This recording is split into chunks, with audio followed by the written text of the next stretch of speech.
10 amalan untuk melunasi hutang dan mendatangkan kekayaan dengan cepat. Melunasi hutang adalah tujuan yang banyak diinginkan oleh banyak orang. Namun, selain mengambil langkah-langkah praktis dalam mengatur keuangan, ada juga amalan-amalan spiritual yang dapat kamu lakukan untuk mendapatkan keberkahan finansial dan membantu melunasi hutang dengan lebih lancar dan cepat. Dalam video ini, kami akan membahas 10 amalan yang dapat kamu lakukan sehari-hari untuk melunasi hutang dan mendapatkan keberkahan finansial yang kamu butuhkan. Amalan yang pertama, memperbanyak membaca istighfar. Amalan pertama yang sangat dianjurkan adalah istighfar, yaitu memohon ampunan kepada Allah atas segala dosa dan kesalahan yang telah dilakukan. Istighfar bukan hanya membersihkan hati, tetapi juga membuka pintu rezeki dan mendatangkan keberkahan. Bacalah istighfar minimal 1000 kali sehari. Dengan beristighfar secara tulus dan konsisten, berarti kamu juga memohon kepada Allah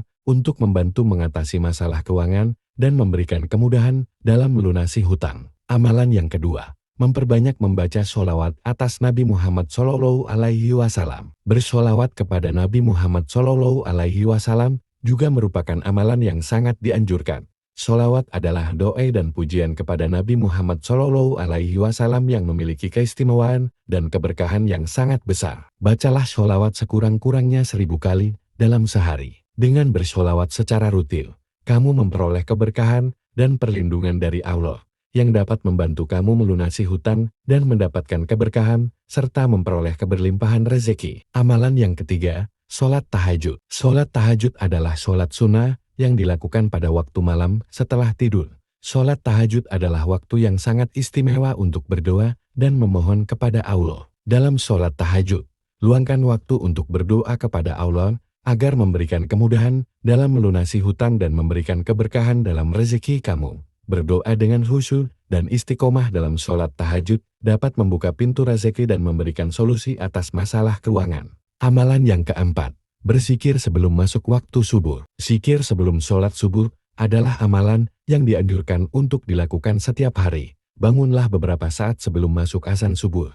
Lalu perbanyaklah berzikir di waktu yang mustajab ini. Perbanyaklah membaca istighfar di waktu ini, atau membaca tasbih malaikat, yaitu Subhanallah wa bihamdihi subhanallahil azim astagfirullah. Insya Allah dosa-dosa akan diampuni, hutang akan terlunasi, dan mendapatkan rezeki yang berlimpah ruah. Amalan kelima, berzikir setelah sholat subuh hingga terbit matahari. Selain zikir sebelum sholat subuh, juga penting untuk melanjutkan zikir setelah sholat subuh.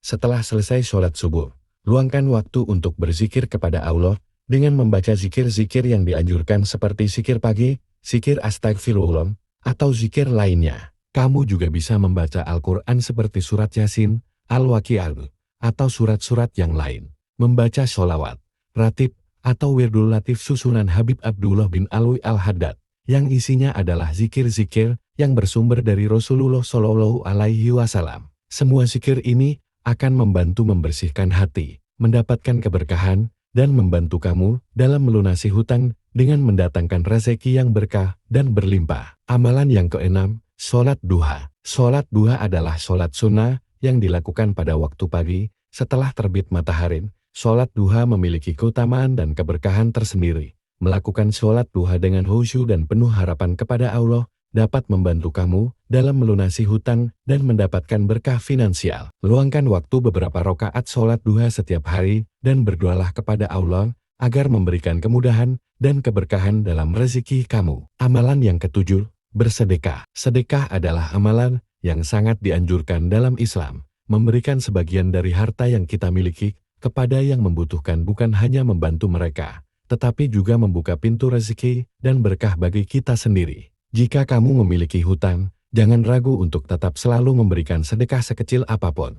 Allah akan melipat gandakan pahala dan memberikan kamu kemudahan dalam melunasi hutang. Amalan yang kedelapan, bersilaturahmi. Silaturahmi adalah berkunjung dan menjalin hubungan yang baik dengan keluarga, tetangga, teman dan masyarakat sekitar. Melalui silaturahmi, kamu dapat memperoleh berkah dan mendapatkan apa yang dijanjikan oleh Allah dan Rasul-Nya, yaitu akan dipanjangkan umur dan diluaskan rezeki. Dengan bersilaturahmi, kamu akan membuka berbagai peluang dan pintu-pintu rezeki. Tapi ingat, lakukan silaturahmi dengan penuh adab, seperti menjaga kesopanan dan tata krama, tidak meminta-minta dan menggibah, dan niat bersilaturahmi tulus karena Allah semata. Amalan ke-9, membaca surat Yasin. Surat Yasin adalah salah satu surat dalam Al-Quran yang memiliki keutamaan dan keberkahan besar. Membaca surat Yasin secara rutin, baik sendiri maupun berjamaah, dapat mendatangkan berkat dan keberlimpahan rezeki. Luangkan waktu untuk membaca surat Yasin setiap hari, terutama di waktu pagi dan malam hari. Lalu berdoalah kepada Allah agar memberikan kemudahan dalam melunasi hutang dan memberikan berkah rezekimu. Amalan yang ke-10, membaca la haula wala quwata illa billah. La haula wala quwata illa billah adalah doa yang mengandung makna tiada daya dan kekuatan kecuali dengan pertolongan Allah. Bacalah zikir ini dengan penuh keyakinan dan harapan bahwa hanya dengan pertolongan Allah lah segala masalah dalam kehidupan kita dapat terselesaikan. Perbanyaklah membaca la haula wala quwata illa billah, karena kalimat itu merupakan kalimat yang dapat menyelamatkan seseorang dari 70 pintu bencana dan kesulitan.